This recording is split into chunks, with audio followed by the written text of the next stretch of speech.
王爷。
昨日又闻江边花落，红透了寂寞。谁家门前有燕雀相和？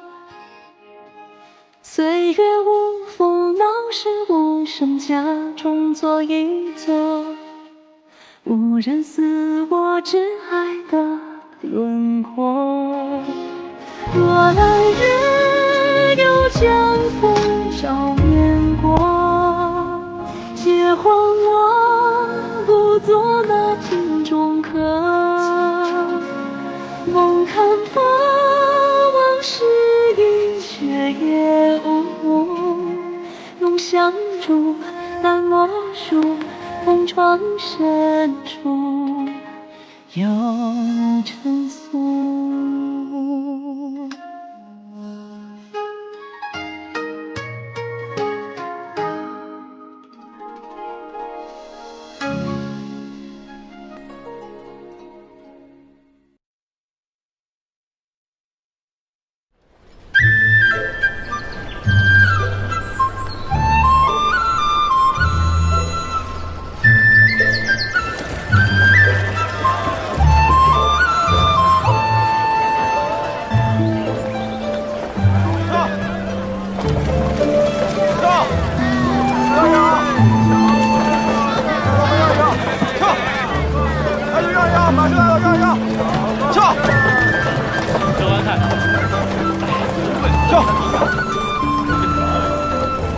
待着啊，别乱跑。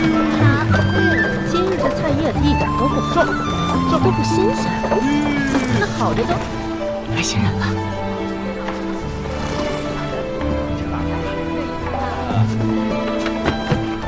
这家好久没来人了。夫人，您慢点儿。乖乖，这是来了个画人的。这家郎君是做什么的？竟然有本事娶到这等美人！哎，我听说啊，这个是一个卖瓷器的外乡人新置的宅。你说他要是外出跑货，独留这么个美娇人在家，可留不长远啊！就是。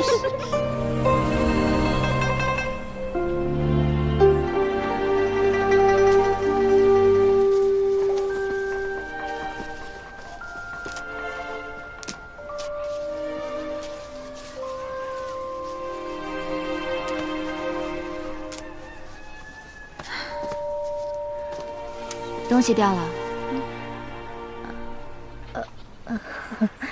多谢你啊，多谢夫人。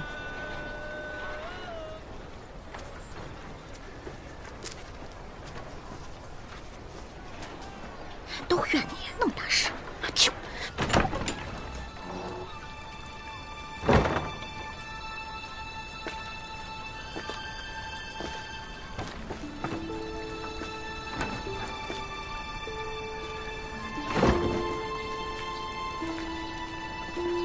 夫人，您日后切莫搭理那些个长舌妇，您多聊几句，他们怕是要把家主穿的净衣都问出来。你多虑了，我本就不记得多少事。因此啊，您才更需要清静。赵神医都说了，您是颅有淤塞，才记不得自己的过往。唉，作孽呀！3年恩爱夫妻，您就记着呢，您出嫁的那日。这位叫崔九的姑爷，不仅家境殷实，而且我听说，还是一位清和雅正、温柔端方的俏公子呢。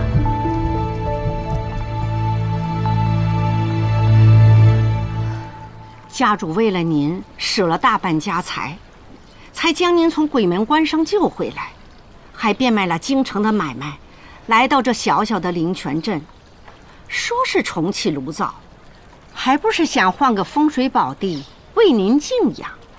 这一切都是为了夫人您。您日后可千万别辜负了她。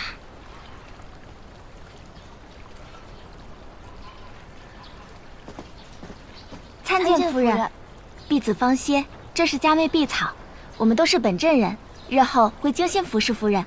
听说夫人之前受过伤，是如何伤的？没规矩的东西！刚见夫人，问什么话？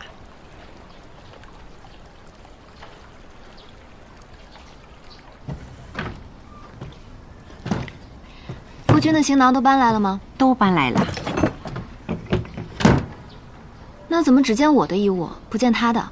他不住这儿吗？您的思虑是不是太多了？是，您是不常见到家主，心存疑虑，情有可原。但您既然已经嫁到崔府，就要守崔府的规矩。妇言不必辩口立辞，寡言多嫌，清闲真静，这才是夫人您该。有数了。我此刻想歇息会儿，李妈妈，把这幅画带到书房去吧。哦，是。我之前双腕受伤，夫君心疼我，但如今我也好多了。李妈妈做好自己分内事就好。是。夫人，那您先歇息。老奴先去打点酒菜。哦，对了，家主今夜要回来了。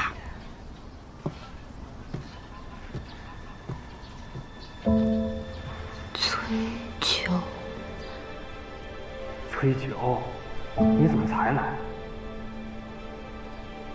他怎么样啊？手筋已经接上了，他是受创太重，很难恢复如初。他脑中淤血未散，这会儿看着是醒了，却是半梦半醒，神志不清。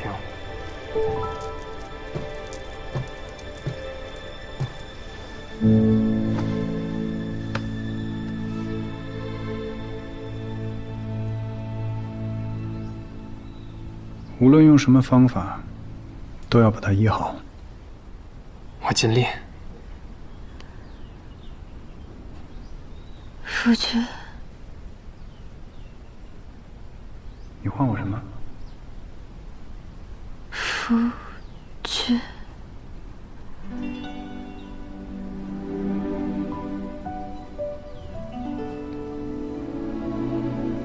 哎，夫人。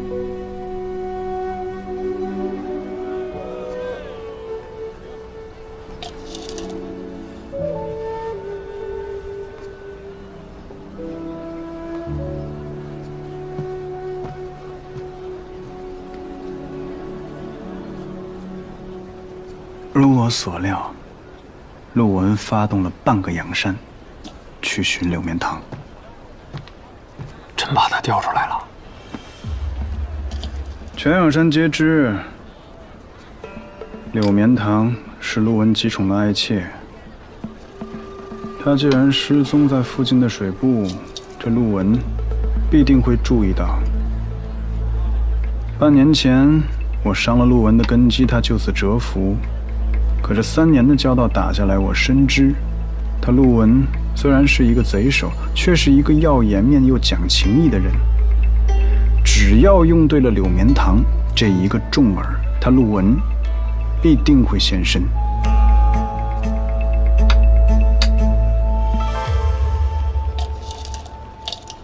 哎呀，他跟我缠斗了3年，我们生死相争，他确实是一个不可多得的劲敌。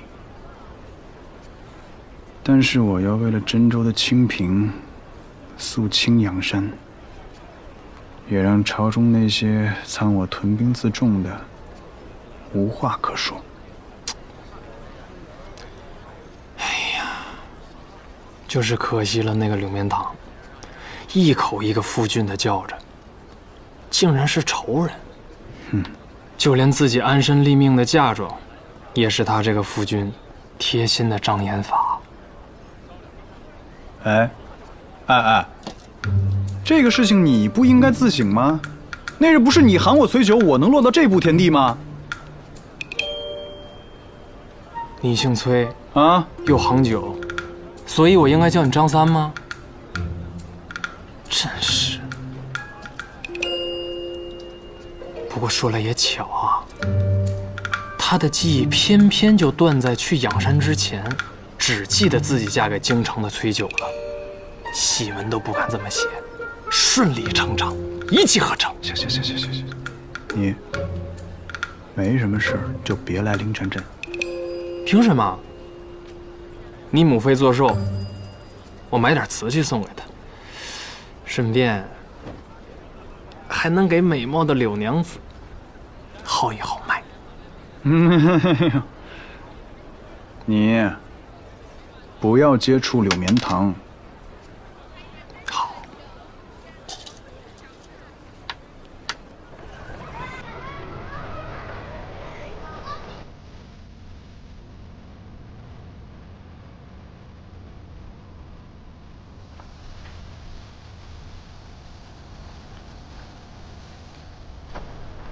家主。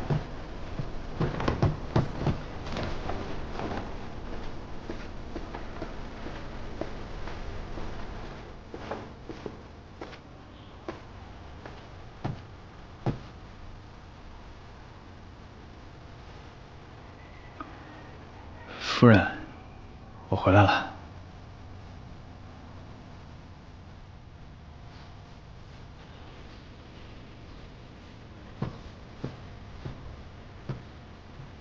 夫君。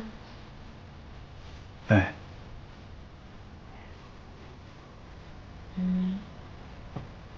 新宅住的可还称心啊？挺好的。啊，那就好。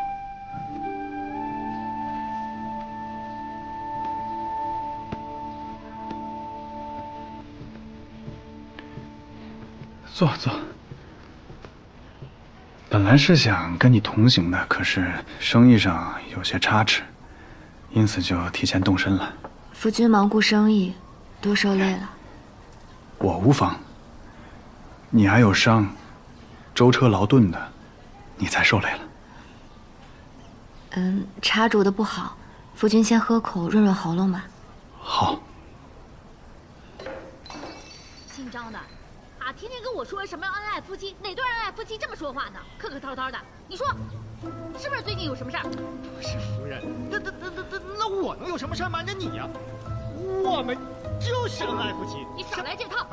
你这样，你听我跟你说。来，你解释。李妈妈说，后院的墙体都连到一起了，果然是吵了些。哎，是。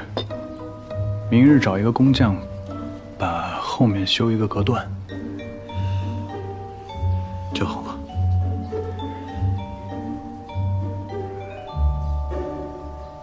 手好些了吗？手利索多了。神医给的药我每日都在吃。那就好。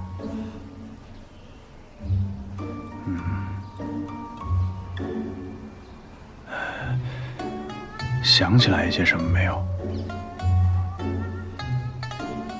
无妨无妨，这个再多休养几日，也可以出去转一转，散散心，看看有什么需要添置的呀，你就买，随便买。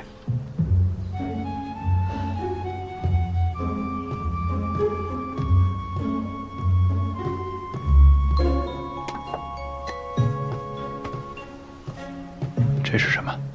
我的嫁妆。夫君为了给我治病，散尽家财，如今我却忘记了你我夫妻二人之间的过往。本拙都被夫君看在眼里，我的心中实在是愧疚，也很感激。你我本就是夫妻，不必客气。只要能帮到夫君，我的心中就赚足了欢喜。上来你都抱我的，现在倒好，你连抱都懒得抱我一下了啊！哎呦，夫人，你别哭，来，我这就抱抱我的小夫人啊！夫人，来，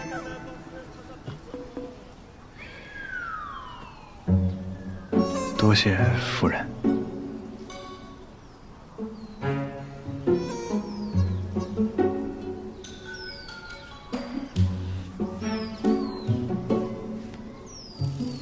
家主，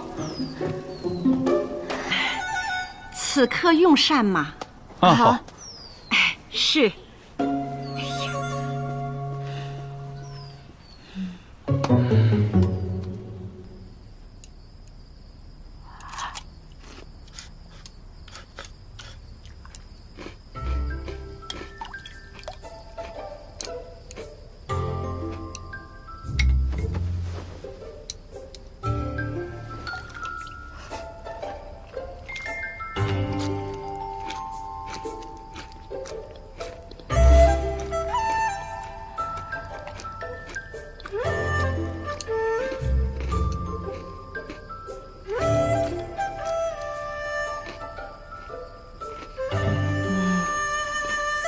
赶了一整日的路，实在太饿了，失忆了。无妨，反倒让人很有食欲。我是说你的吃相。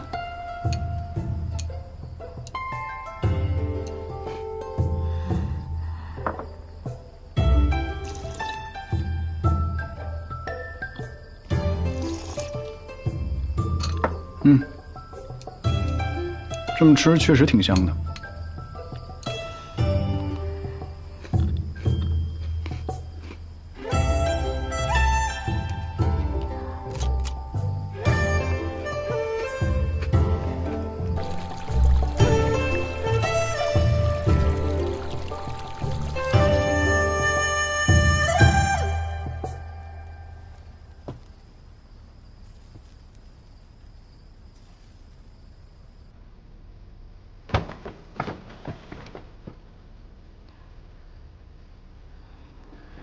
渡口到了一批新的货物，我得去清点运送，这几日就先不回来了。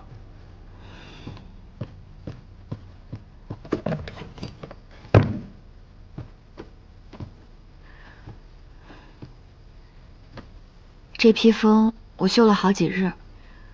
灵泉镇虽处江南，但入夜也有些寒凉，你带上吧。从商不入世，不能穿仙鹤。我绣的是老鹰，摸起来很暖和，替我穿上。好。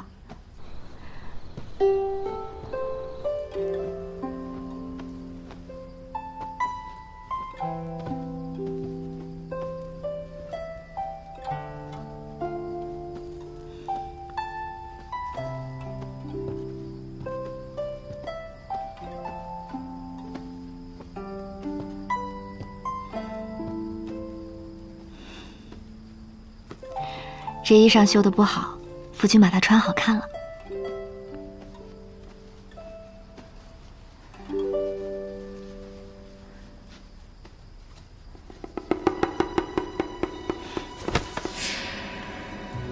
夫人，你是要勒死我吗？赵神医都说我已经大好了，手怎么还是使不上力？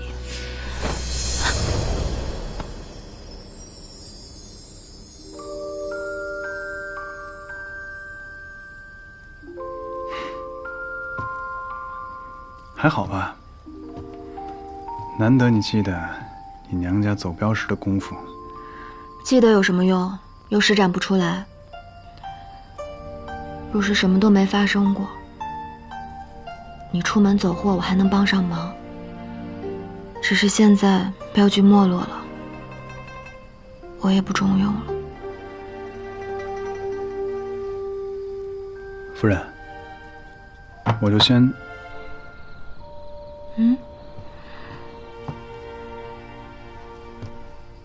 这是江南含香斋的香粉，给我的。字是送给你的，明日梳妆的时候可以添几分颜色，别难过了。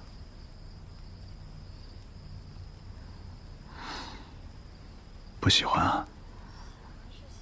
喜欢是喜欢，可家里如今不是要节衣缩食的吗？这香粉盒子上又是螺钿又是香珠的，看着就金贵。还有这宅子，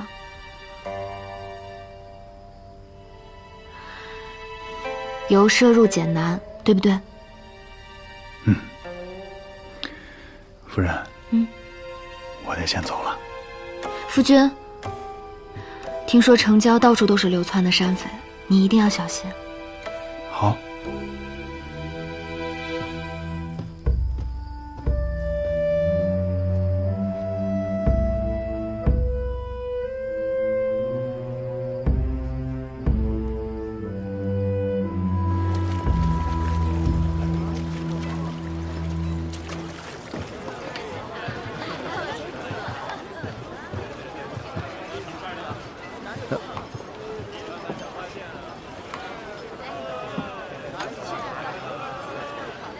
这布要多少银钱啊？1贯。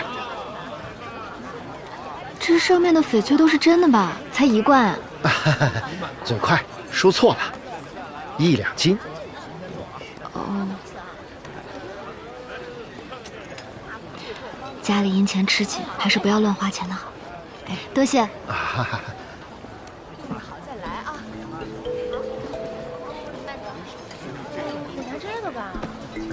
包甜的，来。哎，那串也不错，我那串也要1万。哎，我这样逛集市不妥吧？我是说，夫君不是盘了新铺子吗？我理应先去一趟才是。哎，李妈妈，铺子在哪儿呢？这个……哦，家主都已打理妥当，夫人不用费心。不费心，我就是想去看看夫君亲自挑选的铺子啊，还在修着。那更得去了，赏点小钱，工人们才会更用心。要是偷懒了，我就替夫君教训一顿。阴阳失衡，怎么了？阳刚过分过李妈妈怎么一副很为难的样子啊？没有。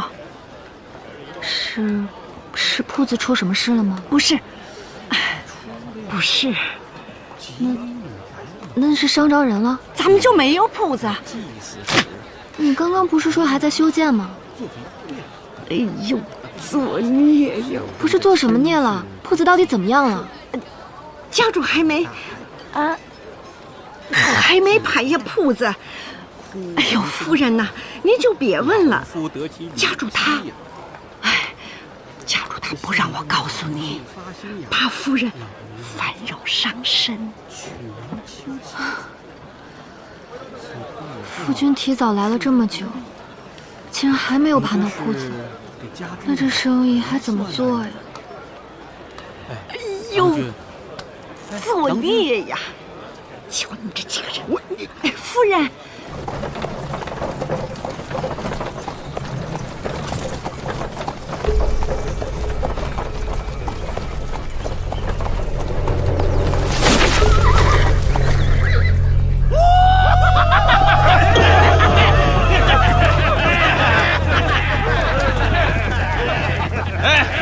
们出门没带银钱，想问车上的郎君借上一些。哎，淮阳王能有那么大的肚子啊？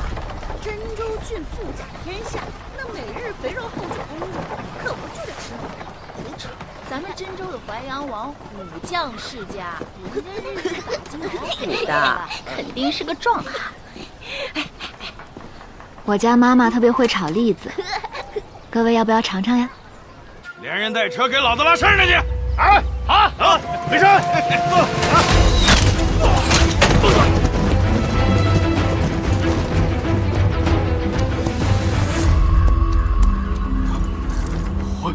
淮阳王。对了，崔家娘子，没有见过你的郎君啊。对啊，他是个什么样的人啊？我家夫君是个从京城来的普通商人。你别过来，过来我就杀了他！你别过来！末将黄龟参见淮阳王。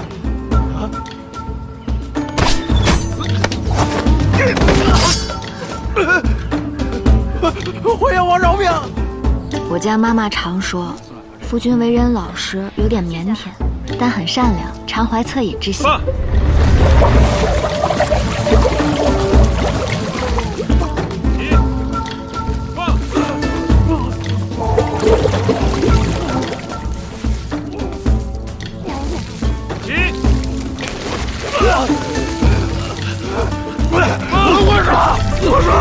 我说，我的几队人下了阳山，分别去了青深两州的骑士。来做什么？群人。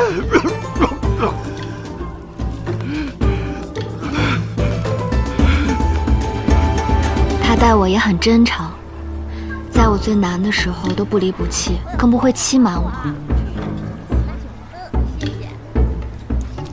夫君爱我，敬我，总之是个可靠的人。这些都是你家妈妈说的？那你怎么想？我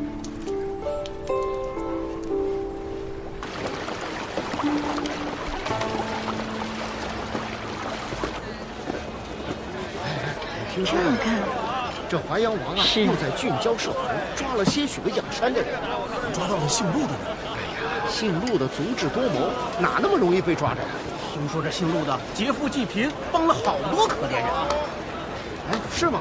真的假的？哎，干什么？对不起啊，娘子。无妨。哎，你妈妈，给我来一包这个。哦，这个。好，我让他抛头露面，就是为了诱敌深入。出现在他身边的人，都有可能是陆文的眼线。这么好的女子，被人挑断了手筋，我却只能骗她被匪人所伤。你说谁这么大仇啊？啊，这也太残忍了！多亏你救了她。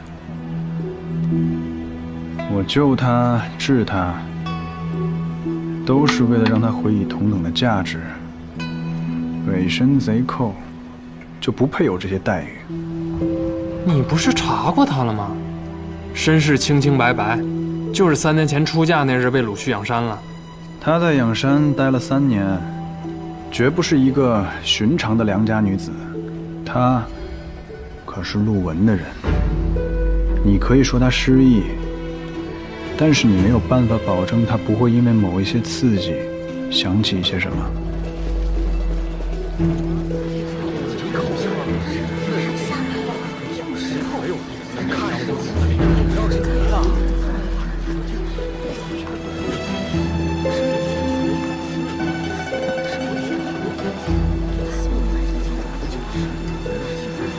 李妈妈啊，是。我看这条街上热闹的紧，是个织铺的好地方。转角有家牙行，妈妈可否帮我去问一问，再上各家铺子去打听个地价？可是夫人还有伤，一个人要紧吗？我不走远，就在附近转转。是啊，真不太平。是。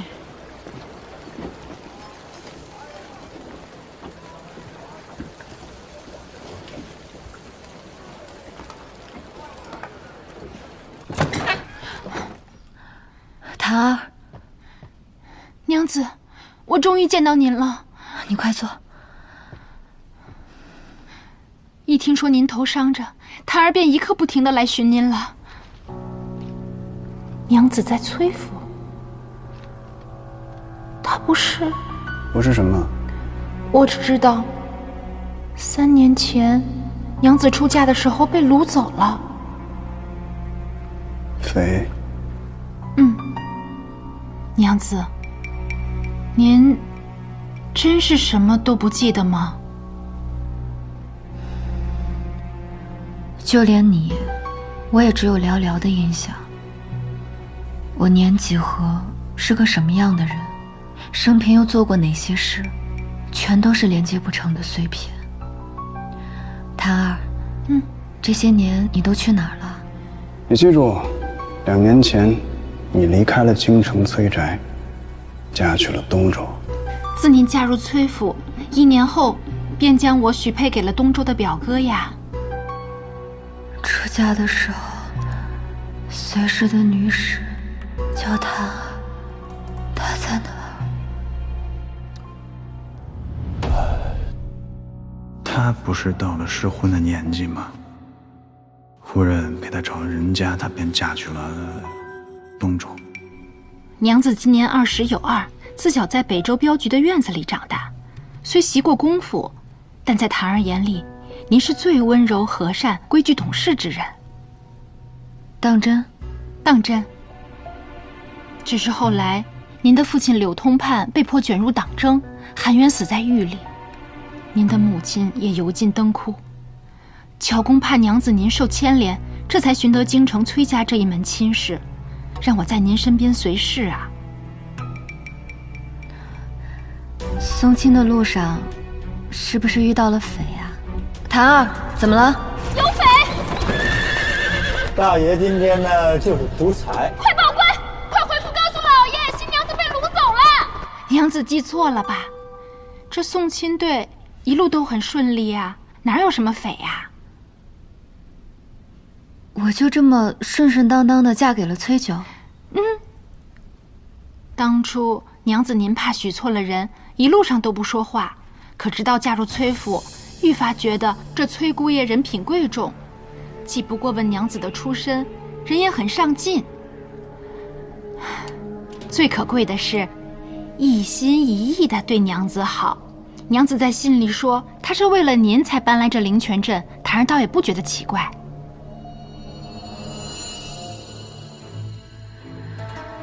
那许是我记错了。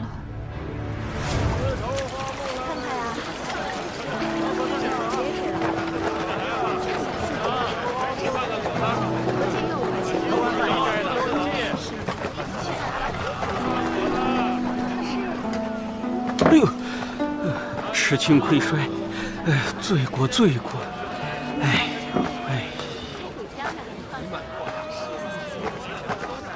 夫人，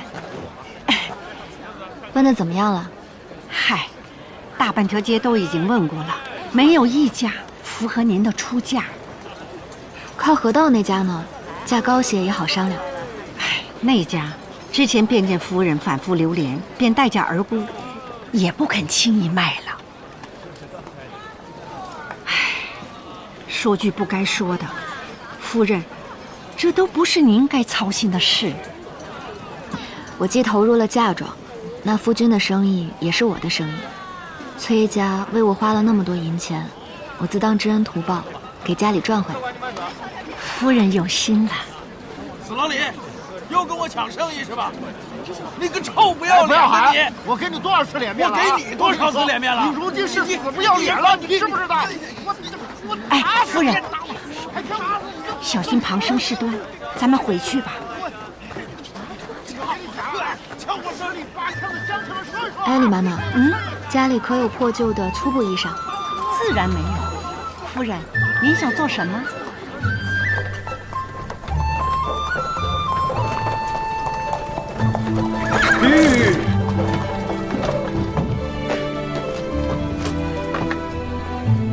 李管事，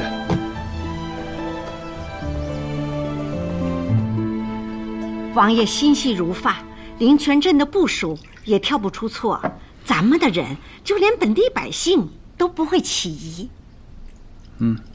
那他呢？依老奴所见，夫人她，柳氏还没有恢复记忆的迹象，更不会起疑。我不在的时候，他在做什么？他好像完全接受了自己新的身份，把自己忙得团团转，一心想为您，为夫君催酒，挑选旺铺，重振家业。我把他放到街上，他非但没有去通敌，反倒是帮我在经商。二位吃点什么？我们不是来买炊饼的，我们是来谈生意的。谈生意？谈什么生意啊？掌柜的，我想盘下你家店铺。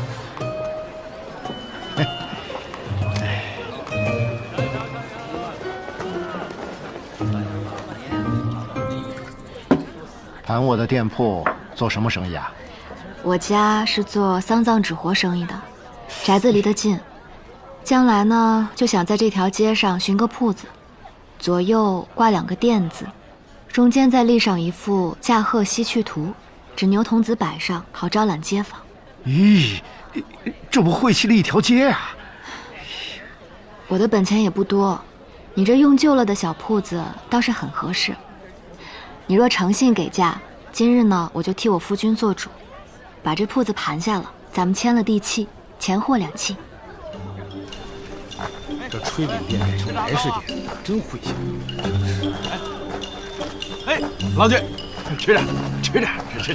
过来。哎，娘子，进来吃个炸糕。哎，你个老李呀，好好的铺子卖给做白事的，吓得我的客人都不敢来了。我可是诚心要盘你家店面的，风水先生说了，这一脚望我夫君。诚心？你看你这出价，就是来开玩笑的吧？唉，想来也是，这白事铺旁边开的店面可不吉利，只怕日后啊，您想要转手，都转不出去呢。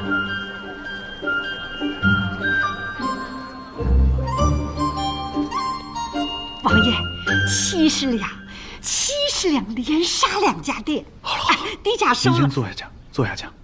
不用，王爷，低价收了一个新窑，请了几个从慈善大家下来的老师傅，泡在窑里熏东问西的，可足是上了心。那照你这么说，他看似很温柔，实际上做起事情来倒是雷厉风行，人情世故也是拿捏得非常的准确。也对，陆文都是一个心思极其缜密的人，他的妾室也不会是一个寻常的女子。依老奴所见，那柳氏可是个好强之人。这些铺子呢，就交给他打理，让他在人前可以抛头露面。是。还有，多给他一些银钱。我不想再听到日后他为什么生意上的事情，或者是为了什么人，卑躬屈膝。王爷，可有恻隐之意？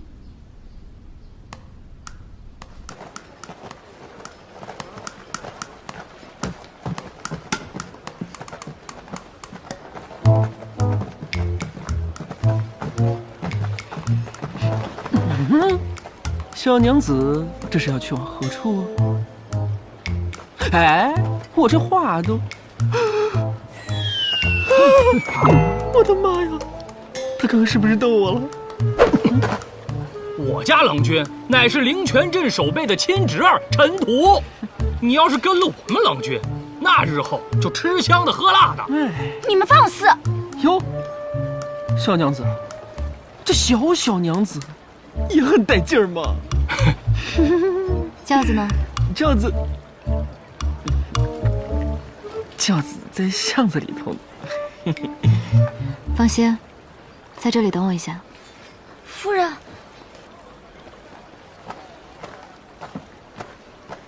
你们在这儿等我一下。好嘞。小娘子，小娘子啊，你让我想到了一句话，叫“一见如故”啊，多么温暖呐！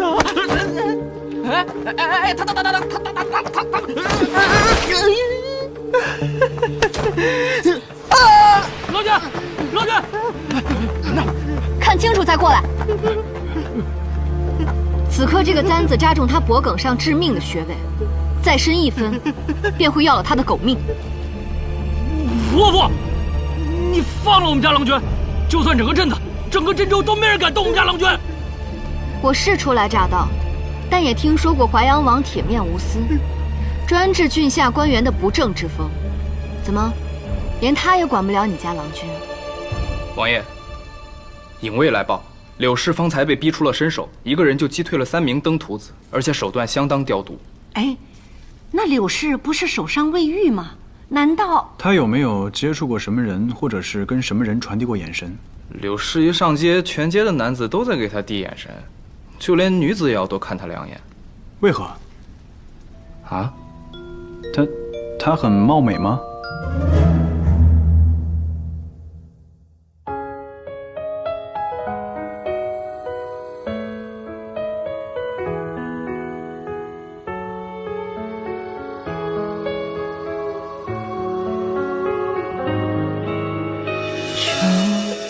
水波也消回日落，重逢时还不忘大举迎我。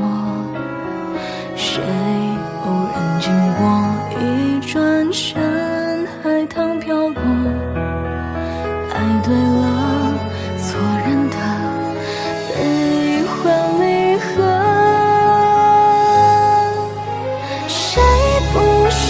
千万里流云墨雪，难相守亦相别，荡过春水有力纠结，一双眼一恨远，心与心共眠，就藏于眼眸的明明灭灭。黄昏庭前花昨夜开，寄托莫追究，吸引你半生烟波。放那些深爱与纷落，无知无休，平生缘